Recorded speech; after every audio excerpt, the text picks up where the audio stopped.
brave enough to touch and feel the safe way on a lot of snakes from North Florida and around the world. So it won't only be just one or two snakes. We're going to have a lot of different things here. But this is something that's really interesting. This is a Florida king snake. And I don't advise you pick up a snake unless you are versed and educated. They're here, as I said, for a reason, for a lot of reasons. But I don't want you to get bit unnecessarily by a venomous one, and we'll talk about that later. Most snakes in Florida are non-venomous. We only have about 4 here in this area that are venomous. This is and there's no such thing as a poisonous snake. That's true, they're venomous. Venom's something you get, it was injected with a bite. Poison is something you rub against, or like poison ivy, or drink like antifreeze or something that you shouldn't drink. So this is a king snake, K-I-N-G. It's called that because it is the king of snakes. These snakes feed on rats, mice, turtle eggs, frogs, toads, and other snakes, including venomous snakes. So this king snake is immune to pit viper venom. Not necessarily the elapid venom of the coral snake, but the pit viper venom, and which would be copperheads, cottonmouths, and rattlesnakes. So this one, ours up here in North Florida look a little bit different. This one came from about down south near Lake Okeechobee. Ours up here are like this, but they're a little bit more black with white. Then you've got the goins or blotch kings that live in the national forest, which are really getting rare and are a much sought after animal in the hobby, in herpetology and herpers, as they say. But sticking her tongue out, not to sting anyone, not to bite anyone, it's a sense organ, and she's getting particles in the air, and she plugs them back into a little organ on top of her roof of her mouth called the Jacobson's organ. And why does the snake tongue fork? It tells it to go to the left or to the right, to feed or to flee. So it's an interesting little organ. It's like an animal computer, which is a bad term to use, but anyway, they do have a nose and they can smell, but that's the particles in the air that they gather at the tongue really do help it decide to go to the left or to the right, to flee or feed. She's trying to get a secure spot. How old is she? This one I think is about 4 years old now. They can live up to 12 or 15 or even more in captivity. The sad thing is they're disappearing. Populations are disappearing. Alachua County, Gainesville area, Highway 441, Paynes Prairie. They used to have, back in the 60s and 70s, you could walk that, and along the sides of 441 where it hit the swamp, you could, on a good day, when the weather was conducive, you could probably see 15, 20, 25 of these snakes. There has not been one recorded there in the last 15 or 20 years. They had lots of roadkill. You'd drive past it and you'd see dead snakes all over the roads there. Yep. And turtles and alligators. Right. So there's a real barometer there that we have to be worried about of the decline of certain species, and this is one of them. King snakes are they're pretty Catholic feeders. They eat a lot of different things, but they're declining, which is not a good sign for us, because the food chain and food web, as I mentioned, we're all involved in that. We're all entwined in it, and when one gets tugged on, we all get tugged on. But I have to tell you something about this. I can't resist it. But about 3 or 4 years ago, right at our driveway down to the dock, I was walking there one day and I saw one of these king snakes. Only he was about almost 3 times the diameter of that one. And I think what had happened is he had just eaten a rattlesnake. Could have. And he was just conked out, and he could hardly move to get out. I had to kind of get him off there. But the only thing I could see for him to get that big and swollen is he had just eaten one of the rattlesnakes behind the house. So to our point here is, if you kill this snake, which can eat venomous snakes, would you rather have this snake around? Or, personally, I like venomous snakes. They're here for a reason.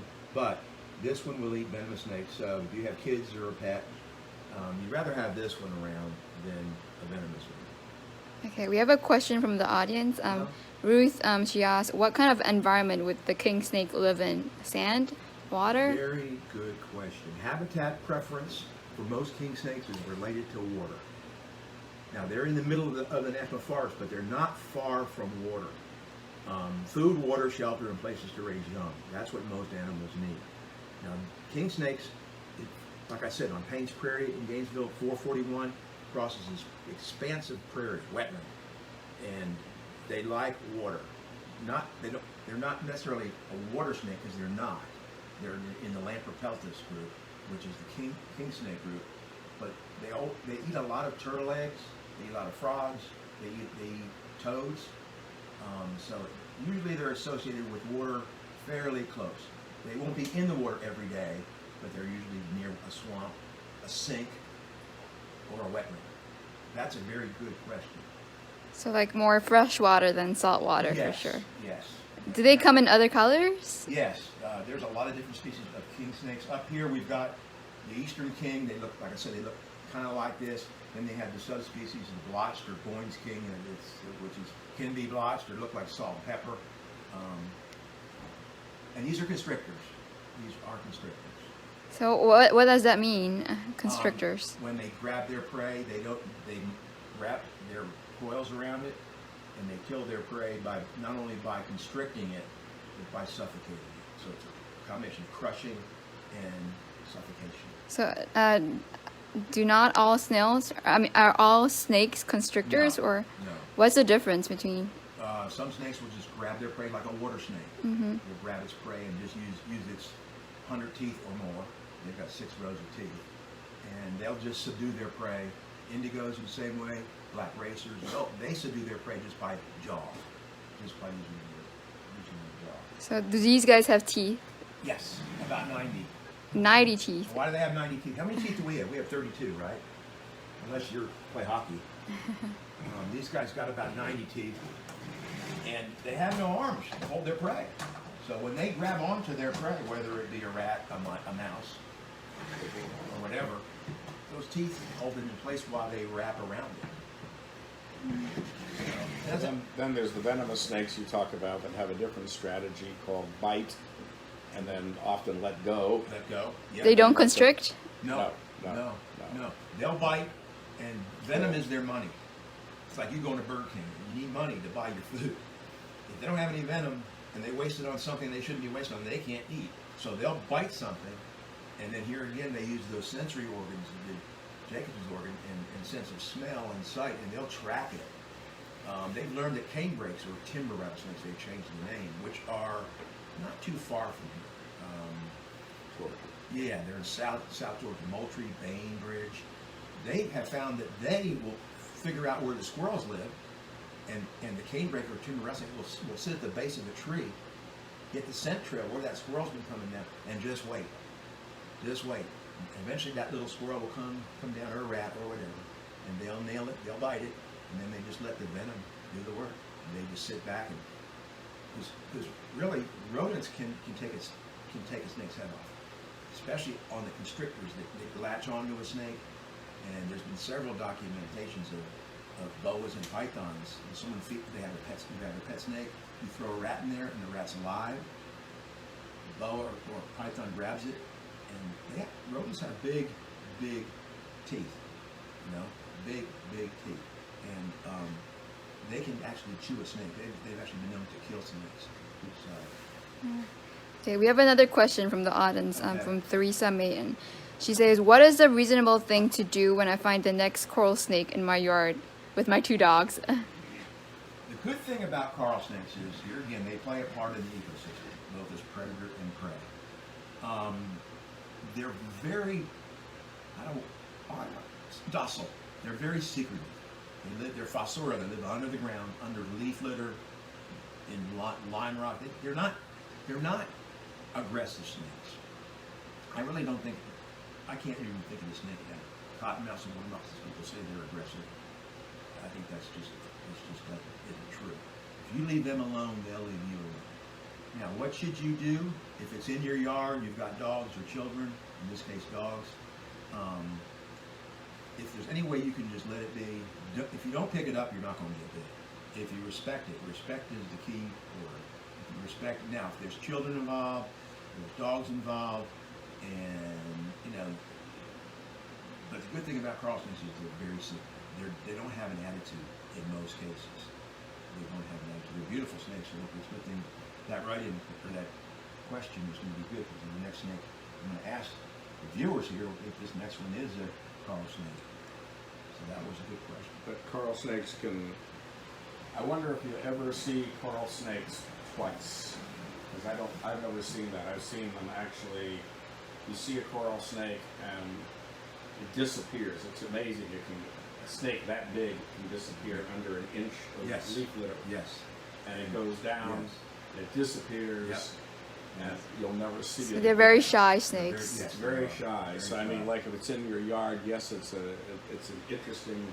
It's actually an amazing thing to see one. Yeah. But chances are that 5 minutes later, You'll never see it. you'll never see it again, ever. Yeah. Yeah. They are very shy. They're not. They're kind of like.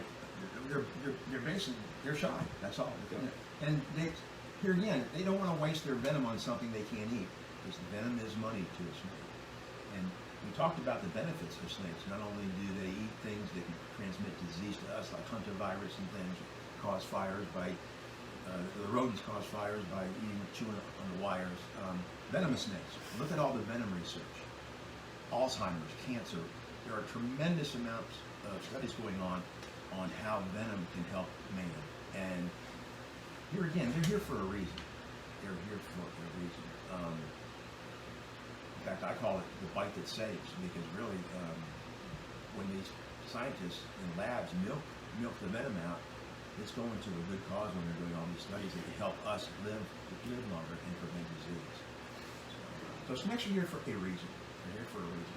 And here again, it's funny because at programs, as I mentioned before, you'll hear that from the back of the room. I'm not touching that thing.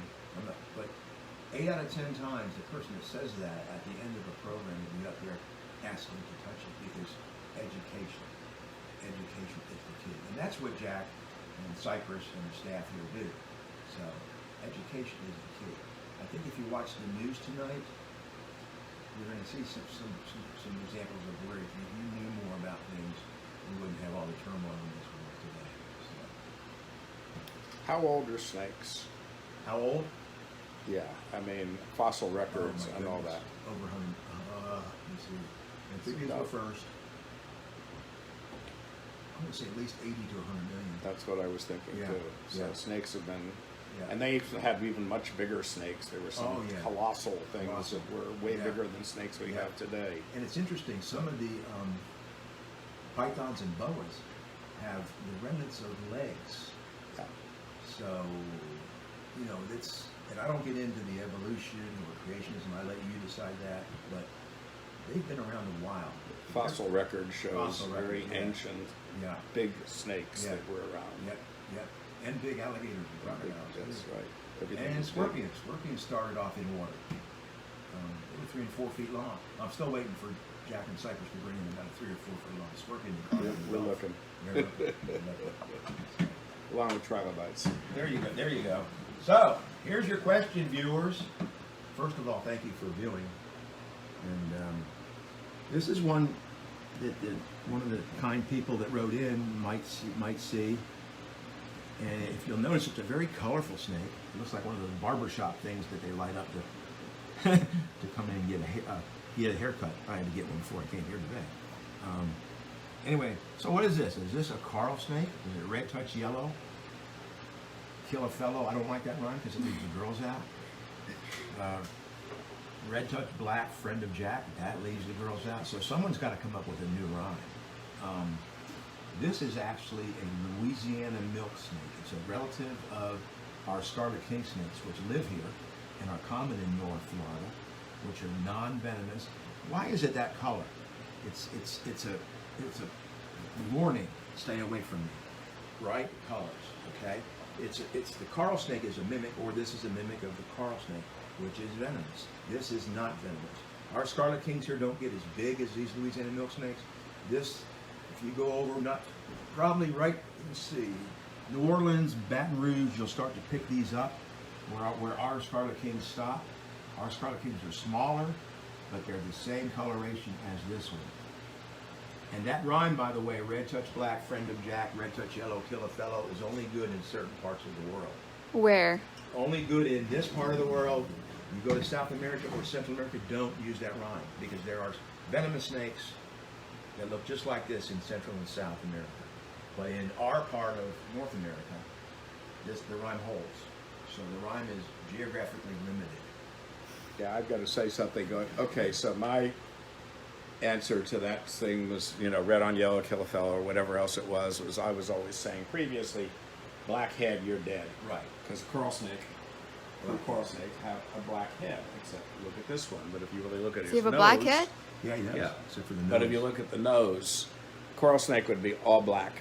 But by that time, you're, you know, getting confused as it is. But I was surprised to see this Louisiana milk snake having a black head with, you know, the same kind of markings. Right. So, you know, so sometimes you have to get your own personal myths of what you believe and think and everything else like that. You've got to keep an open mind, because That's it right you there. could be wrong. That's it. And I'm not wrong. There is, you know, right here, if we found a coral snake in this yard, he would have a black head. Yep. Yep. Yep. And if it was a scarlet king, it would have a red head. Redhead. And there's Yeah. a scarlet snake too, which is different from either of those two, which looks very similar to this, but the rings don't go all the way around on the scarlet snake. The forest here, the Apalachicola National Forest, is loaded, well, not loaded, but there's a good population of both scarlet kings. Are some coral snakes here, but there's a lot of scarlet snakes. Here again, it's mimicry. This mimics a venomous snake. Well, it's also hard to see that on leaf litter on the. It's also hard, and also from what I've been told, scientists say that these colors at night, some of these animals are nocturnal, and at night birds of prey cannot pick up this color pattern. True or not, I don't know, but it's a good story. How do you tell if they're a female or a male? I was hoping you wouldn't ask that. You gotta look You at show on the camera. Oh, yeah, that's a good idea. You gotta look at the booty. They're snake booty. Yeah, snake booty. We're in the pickle lab looking at the snake booty. When at the anus or the cloaca area, which is right here, a male snake's sexual organs are on the inside, and they're on both sides of that cloaca area. Okay, the male's tail will be fat at the cloaca, or after the cloaca, and it'll taper slowly. A female snake will taper immediately at the cloaca, have a taper all in a shorter tail.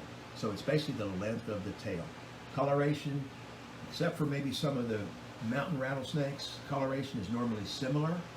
Normally, some of the pythons it might be a little bit different, but in the milk snake, the only way really is to look at from the anus back, from the cloaca back. If it's got the fat at the cloaca, fat or longer tail, it's a male. It's got a tapering tail, it's a female. But you have to get up close and personal to figure that out. How old is she? I've had this one actually, I've had since 2007. Well, that's 13 years. Wow. Is that right? How old do they live for? I think the record's probably 18 or 20 years. And she was almost this size when I got her. So she's probably 16, 17 years old. Is she gonna grow any bigger? Not much. Not much. What do you feed her? She's really small. Rodents. Like, Small, really? but yeah. Can she fit it in her body? Yeah. Wow. They eat their prey whole. But she eats small to medium mice. Yeah, these are pet shop mice that you're bred for, Yeah. basically for feeding snakes. Yeah, I ship in my mice. In fact, I got my shipment in yesterday from Indiana. Oh, okay.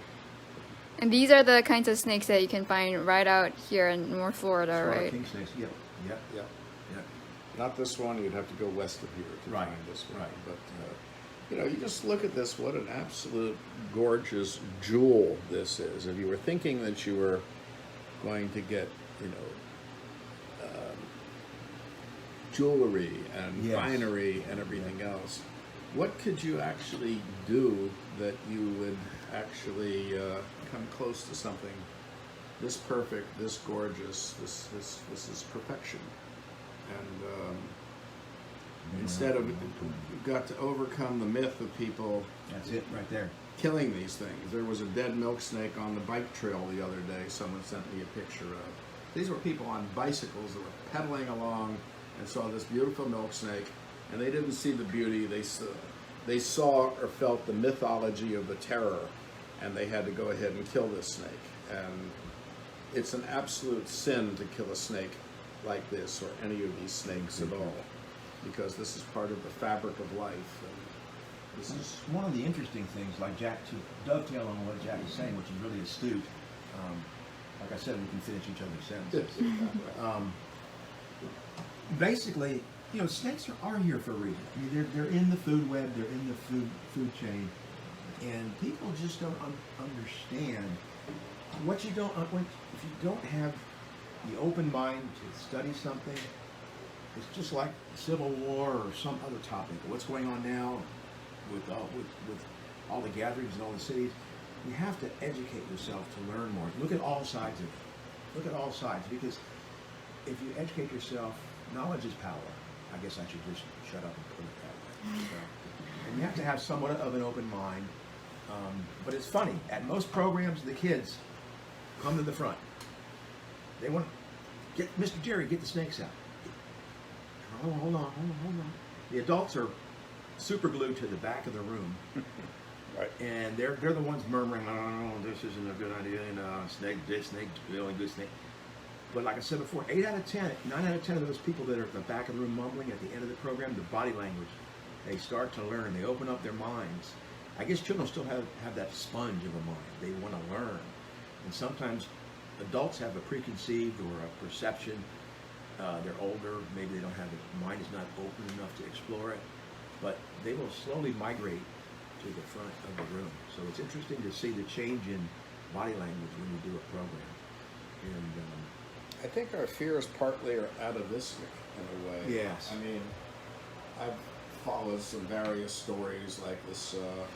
Some woman in North Carolina, they lived in, this was in the 1800s, in poverty. They had a root cellar, so, a nice cool spot is, and she goes down to deal with her roots and gets struck in the throat by a copperhead and dies. Okay, and that happens. I've known fishermen here and the old stories of they'd come up in their oars before outboard motors and step up on a little beach or something and start wading around, get struck by a diamondback rattlesnake and die. Okay. But now we have helicopters, we have life flight, we have anti-venom, we have all sorts of things there, and the chances of actually dying from a snake bite is exceedingly rare. It's like dying from a shark bite, exceedingly rare. Exceedingly. Getting hit by lightning is a much better chance. Bingo. And the most dangerous place in the world is the highway. Yep. Crawfordville Highway, with their growth and development, Yep. and the getting to get out there and getting smashed to death by a car. We don't say anything about that. The newspapers are filled with death and all that, but let somebody get bit by a shark or bit by a snake and let somebody die, God forbid. And oh my God, that is the end of the world. But meanwhile, crash, bash, multiple pileups on interstates, and that's perfectly okay. Yep. So it's not okay. Like Jack said, more people die in the United States from lightning strikes, insect stings, allergic reactions than they do snake bite. Snake bite is now in Australia, some of the undeveloped countries of Africa, it might be a little different. But nevertheless, these guys, can this snake eat me? Why would he waste his or her energy on either, if it was venomous or not, to try to subdue me? It can't. And it's wasting its money. Here again, I don't go to Burger King without some money. Snakes can't eat without venom, or constrictors can't eat without, but this snake couldn't eat me. And in Florida, this part of Florida, there's only really 4 venomous snakes that we have to worry about. We don't have copperheads here. You're up Gaston County starting to find a few, and then in Korea State Park there's some. But we've got water moccasins, which don't chase you down, please. Don't chase you down. Or the cottonmouth, same thing. 2 names for the same thing. You've got eastern diamondbacks, which Jack had alluded to. You've got the pygmy rattlesnake, which is good, just small. It's small. The smaller is better.